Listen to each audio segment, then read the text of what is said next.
Alam mo ba, bago pa magkaroon ng YouTube Kids at modern cartoons, may isang palabas na minahal ng buong batang Pinoy, ang Batibot. Panipi.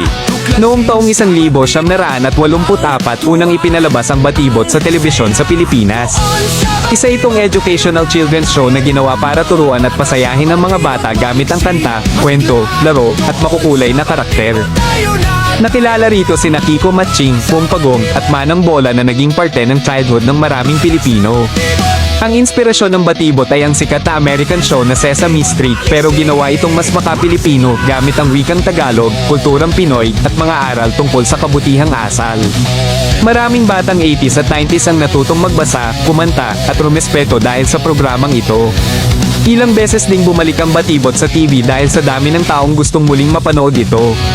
Hanggang ngayon, itinuturing pa rin itong isa sa pinaka-iconic at pinaka-nostalgic na children's show sa kasaysayan ng Pilipinas. Batibot, bahagi ng masayang kabataan ng bawat batang Pinoy.